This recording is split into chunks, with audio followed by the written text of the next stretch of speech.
Today's really simple. You're gonna knock down whatever that rock is that's in between you and your dream. We're getting right into what it takes to win. Write this down. One more. One more. See, I accepted a long time ago I wasn't the smartest, the best looking, the fast enough, with the best background, the most connections. I didn't have any of those things. What I could control was my work ethic. When you get to winning, for me, it's come down to maxing out. For the winners, they do one more. That's the separator. The larger numbers we play in life in every area, more is always better. People who tell you more isn't better in most things are lazy. People say, well, you gotta work smarter, not harder. That's a lie, because everybody who wins works smarter. The separator is who works harder. And by the way, we become smarter through working harder. All the new revelations, all the breakthroughs, all the new discoveries always come when you're doing one more. So even if you believe working smarter is more important, you will become smarter by doing more. Today's message is very simple.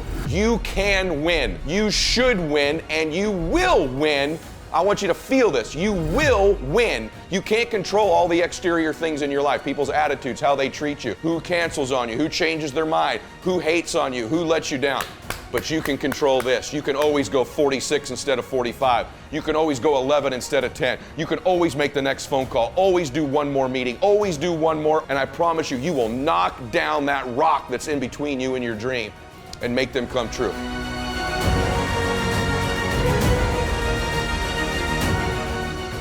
Hey, it's Mylett. I just wanted to thank you for being here, and I would ask you to please subscribe to the show. If you just click the subscribe button here, I would really appreciate it. It helps the show grow so we can get even more successful guests on the program to help you. At the same time, if you're subscribed, you're going to get access to the programs before anybody else in the world gets access to them. So if you would, click subscribe right here. Thanks so much.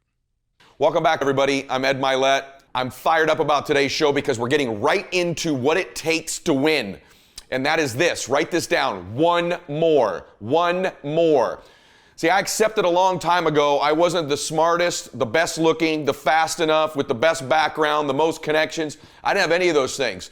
What I could control was my work ethic. You've heard me speak many times about outworking everybody, but I think that just feels good when we hear it, but most people don't take it seriously. If you think that I have a little bit of success in my life, I can tell you what I attribute it to. Yes, self-confidence, yes, mindset, visualization, goals, all the things I talk about all the time. Listening skills, influence, energy transfer, how to be happier, all of that stuff applies. When you get to winning, for me, it's come down to maxing out. And what maxing out means is you do one more at least than you think you're capable of. So when you're done, whatever you're doing, whether it's at the gym or phone calls or meetings or in sports, one more shot, one more throw, one more swing of the golf club or the baseball bat, the separator is for the winners, they do one more. I'm addicted to one more. And so I want your mantra going forward to be one more. What does that look like if we're working out? That means when we're in the gym and we say, I'm going to do 5 sets of 10, I'm crazy. Like I'm a psycho because I want to win. I want to be somebody. I want to separate. I want to compete. And the way I do that isn't with my giftedness, because I wasn't born with a bunch of gifts. And I think gifts are crap. I think for the most part, gifted people struggle in life because things come easy to them. I like that things haven't come easy for me in my life. I like that I don't have natural talents in every area. And maybe you like that about you too. Maybe you've looked at yourself all your life and thought, man, I don't have that natural beauty or that natural talent or this gift for creativity or intellect or humor. I don't have any of those things. But what I got is I will outwork you. And so at the gym, one of the things I focus on, they say it's 5 sets of 10. When I'm at 10, I go one more, bam, 11. If I'm running on the treadmill and it's a 45-minute run, I never finish at 45. I always go one more minute, 46. If I'm at the office and I'm supposed to make 25 phone calls that day, when I'm at the end of the day, I always do one more. If I've got meetings, I always do one more. My mantra for 3 decades in business has been one more. Why? Because we get out of life what we think we deserve. And I'm the kind of guy that I know when you do 45 minutes on the treadmill and I do 46, I deserve to be fitter. I know that when I'm lifting weights and I watch you do 5 sets of 10, and every single time I do one more. When it's a set of 5, I do 6. When it's a set of 8, I do 9. When it's 45 on the treadmill, I do 46. When it's supposed to be 20 phone calls, I make 21. When it's supposed to be an 8-hour workday, I work 9. Whatever it is, I always do one more. And what that does is it makes me eventually think I'm doing things other people aren't willing to do, so I should get things other people aren't going to get. And if you go to the root of the things I believe philosophically about winning, the people that win, the great athletes that I coach, when I watch the really gifted golfer and the one who actually wins, the gifted golfer, they do what they're supposed to do. You'd never know they weren't working hard. It's not like people don't work hard. Everybody works hard. That's a given now. But what's the separator to where you become the maxed out version of you? See, the gifted golfer, they hit their 100 balls because they're supposed to. But the not so gifted one that ends up winning, they hit 101 or 110 or 120. I watch them on the driving range and you can hear them say, one more, one more. What's the difference between Kobe Bryant and other gifted NBA players when he played, or Michael Jordan when they played, or right now Kevin Durant, people tell me, or Steph Curry? They're constantly, when everyone else is done shooting in the gym, they say one more. Larry Bird was legendary for one more, one more. The people that would throw the passes to him, the ball guys in practice, say, he always wants more, he always wants more. The great hitters that I know, the Mike Trouts in MLB, they're gifted, but they just take a little more. They take that extra batting practice, that extra session. They're always doing extra. That's the separator. Like, you can learn all this stuff. You can digest all the tactics and information that I give out, but if you're not willing to do one more, eventually there's a part of you that says, maybe I don't deserve it. I'm just doing what everybody else is doing, and that's not good enough. It's not even good enough to do more than everybody else. It's your maxed out level. It's one more of everything. And so whether that's a phone call, an email, a text, an appointment, one more time you tell your spouse you love them. One more time you go in and kiss your children goodnight. One more hug of somebody. One more phone call. One more everything. I want your theme to be one more. Have I said that enough times for you today? So what's that really look like in application? Well, the second thing it does for you is you actually do more reps of whatever it is you're doing. And when we do more repetitions, we get better. And when we do more repetitions, we're more productive. So number one is the psychology part. If you're someone who's always doing things other people aren't willing to do, you always max out, you always go to the next level, you convince yourself you deserve to win. You can take low self-esteem, low identity, low confidence, and change it over time by building this habitual addiction to doing one more, this obsession of one more. All the greats do one more and all the average don't. It's not that the average don't work hard. It's not that the average at your company, it's not that they don't work hard. They probably work pretty hard. But do they always do extra? Do they always do one more? Do they always do 10 more if they need to? Do they always get after it? The other part of it, number two, is you just get better because of the reps. You're just doing more of something, you get better. You get stronger. You become a better phone caller when you make one more phone call every day. You become a better communicator when you do one more meeting every single day. You get better at coordination in your sport or at the gym by just doing more reps. Yes, you get better. So that's the second layer. But the third one is you stack the odds in your favor. See, for me, I want the odds that I'm going to win to increase. The larger numbers we play in life in every area, more is always better. People tell you, more isn't always better. And almost everything, more is better, just so you know. And almost everything. People who tell you more isn't better in most things are lazy, and they try to justify their own weakness. Don't let people who are justifying their own weakness convince you that you working hard, you doing more isn't the pathway to your success. People say, well, you got to work smarter, not harder. That's a lie, because everybody who wins works smarter. The separator is who works harder. And by the way, we become smarter through working harder.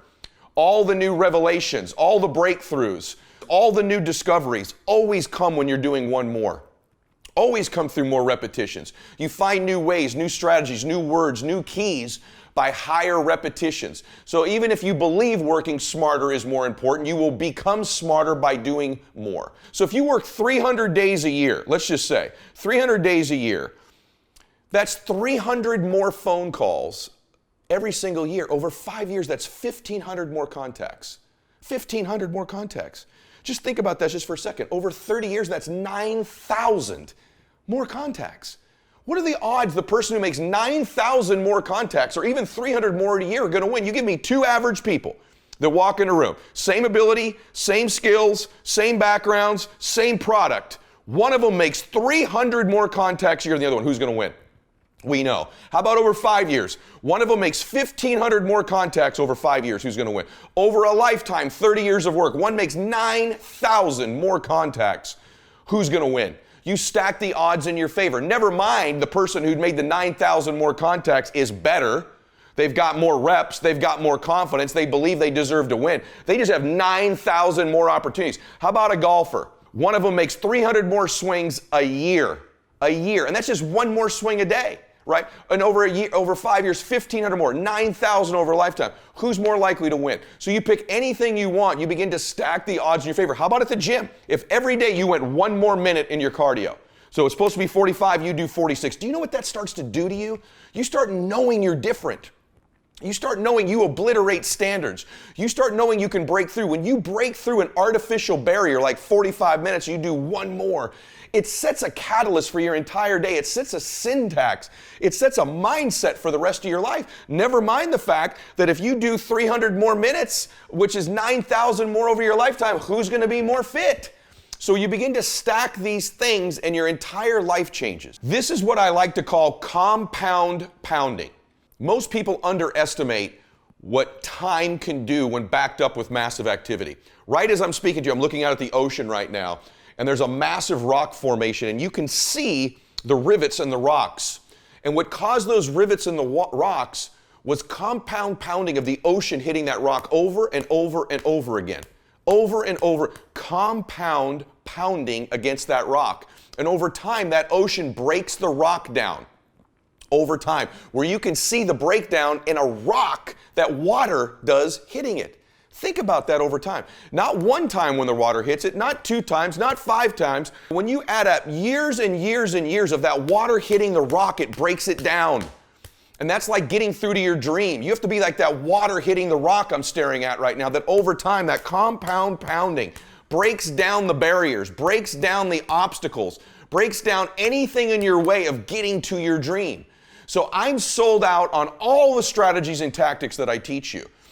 But what I believe in completely is the power of compound pounding. And here's the crazy thing about most people. They will give up on their dream before the compounding has been allowed to kick in. So they'll work at it and they'll work at it and they'll work at it and they don't see the breakthrough. But what they don't understand is that rock was getting ready to break if you just keep pounding against it. But because most people don't see the evidence, see, if you watch that water hit that rock over 1 day, you're going to see no difference. 2 days, no difference. 5 days, no difference. Maybe even a year, there's no difference. Maybe even 5 years. But you have the compound pounding of every wave hitting that rock over and over again. There's an inevitability to the breakdown of the rock. That's true of your goals and dreams as well. There's an inevitability to success. It's not a matter of if, it's a matter of when we adopt 1 more, when we adopt compound pounding. Do you know the kind of confidence you begin to have when you just accept in your life that I am going to be relentless, I'm always going to do extra, and you accept the fact that all things break down over time. All the barriers will go away, all the obstacles will go away, everything in your way will go away if you keep after it over an extended period of time. Most people overestimate what they can do in a year. They do. They set up goals for a year and they overestimate where they're going to get to. And they dramatically underestimate what they can do in a decade. And the reason for that is most people don't understand the power of compound pounding. So I want you to accept today that you're going to be relentless, that you're going to keep coming, that you're like a dripping faucet. You're like those waves hitting the rock. Other people are going to get slowed down. Other people are going to take a break. Other people are going to flinch. Other people are going to cool it. Other people are going to believe they've made it. Or maybe some people are going to believe they can't make it. But you're going to be relentless. You're going to be repetitious. You may not be the fastest. You may not be the smartest. You may not be the strongest. You may not be the most beautiful. You may not have the most articulate thoughts and ideas in the world. But what you got is compound pounding. What you got is 1 more. And when they get weak, you just keep company. When they flinch, you blow their doors off. That's how you win in life, is you keep getting after it and keep getting after it until the job gets done. So a lot of people can be excited for a day. They can be excited for a month. Some people can be excited for a year or 2 or 3 years. But the winners, they stay excited as long as it takes to get the job done. They keep after it until the job gets done. They never stop. They're always after it. And that's where their strength comes from. That's where their confidence comes from. is knowing their capacity to keep coming at you, and that all your competition's going to get weak, they're going to get tired, they're going to surrender, they're going to give in, they're going to think they made it, they're going to take a break, they're going to cool it, and you just keep coming. It's just nature. Just like the nature of the ocean against that rock, it's just nature that you run down your dream, that you knock down your dream. I want you to implement all the things that I teach on Max Out, all the tactics, all the strategies, but more than anything, I want you to buy into the fact of an inevitability of you winning, that it's inevitable, that it might not be a year or 2 years or 3 years, but you're going to stay excited and you're going to keep doing one more until the job gets done. Today's message is very simple. You can win. You should win, and you will win. I want you to feel this. You will win if you just keep coming. You keep getting after it. You keep doing one more. You can control this. You can't control all the exterior things in your life, people's attitudes, how they treat you, who cancels on you, who changes their mind, who hates on you, who lets you down. But you can control this. You can always go 46 instead of 45. You can always go 11 instead of 10. You can always make the next phone call. Always do one more meeting. Always do one more. Always, always, always. And I promise you, you will knock down that rock that's in between you and your dream and make them come true. Today's really simple. You're going to knock down whatever that rock is that's in between you and your dream. You're going to keep after it. You're going to be relentless. You're not going to give in. You're going to be the person who stays excited until the entire job gets done, until that dream is real. And you know long term, all these other people, they're going to flinch, they're going to get weak, and you won't. You've adopted a max out mindset, and I want to remind you today to stay connected with me. I want you to win. Hope you can feel it today. I want to break it down to its most simple form, which is that you use nature to your advantage. You use the force of you, the force of effort, the force of sustained effort over an extended period of time to wear out the obstacles in front of you and your dream. I want you to feel the confidence that comes with it. I'm telling you, look at me, listen to me. You're going to do this. You're going to win if, and it's a big if you'll just adopt it. It ought to be written everywhere. One more, max out, everywhere you can put it. It's inevitable. It's not if anymore. It's just when. And I want to remind you of that. Share and subscribe to today's program. I hope it gave you hope. I hope it gave you certainty. And I hope it gives you a very simple recipe to dominate. God bless you, and max out.